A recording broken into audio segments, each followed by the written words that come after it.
You are listening to KSG Podcast. This is a short, crisp, concise, exam oriented, edited editorial for civil services aspirants. In this podcast, we are going to talk about why Switzerland is veering from its traditional neutrality policy. The source for the content is Navmi Krishna's article for the Indian Express. As Western leaders came together to condemn the Russian invasion of Ukraine, Switzerland broke its 200-year-long neutrality policy to sanction Moscow and its leaders. It also announced it would join the European Union in closing the Swiss airspace to Russian airplanes, curtailing entry to the Swiss with the Russian connections, and imposing financial sanctions on Russian President Vladimir Putin and other leaders.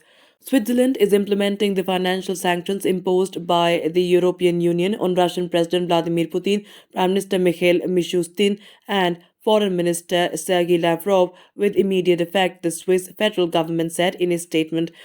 While announcing the decision, Switzerland's president and foreign minister Ignacio said that we are in an extraordinary situation where extraordinary measures could be decided.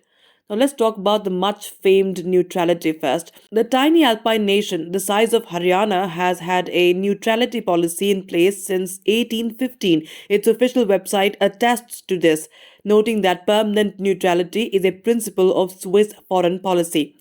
Though it serves as the headquarters of several diplomatic missions and as the venue for historic treaties like the Geneva Convention, Switzerland is not a part of the European Union or NATO. It is a mark of how seriously the Swiss take their neutral foreign policy that it joined the United Nations as recently as 2002, putting an end to years to debate after 54% of its population voting in favor of the move.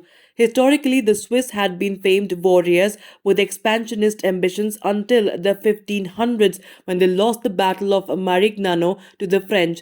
The years that followed saw the Swiss shift its foreign policy to that of being an armed, impartial state during wartime, a stance which was sorely tested in the decades that followed. Now, talking about the world wars, during the Second World War, Switzerland, which shares borders with Germany, France, and Italy, found itself surrounded by Axis forces, with Hitler describing the landlocked territory as a pimple on the face of Europe. The Swiss used a combination of military deterrence, strategic planning, and economic neutrality to hold its own in 1940s Europe.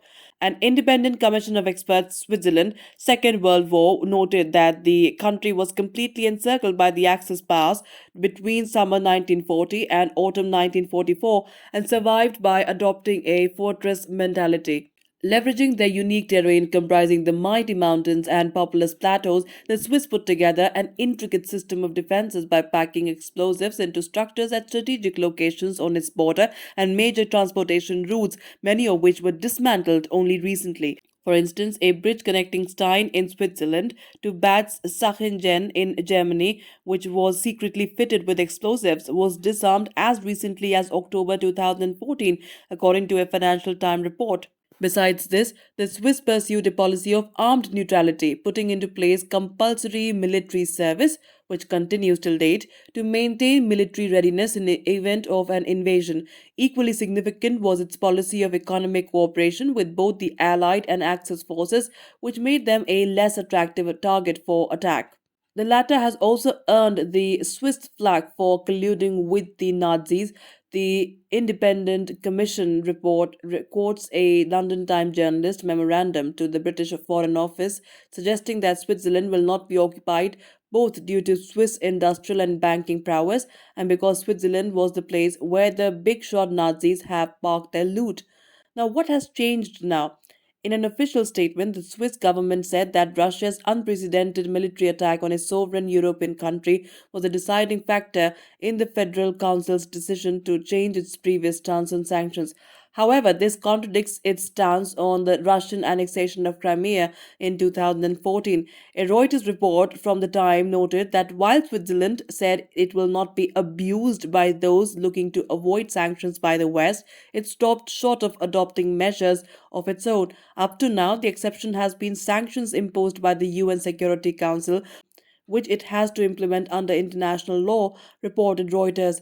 But Switzerland is not really breaking a precedent, pointed out political scientist Dr. Laurent Goschel, who heads Swiss Peace, a research institute based in Bern. In an email to the Indian Express, Dr. Goschel explained that during the war in the Balkans and the civil war in Syria, Switzerland had taken over sanctions decided by the European Union, though they were not backed by a UNSC resolution.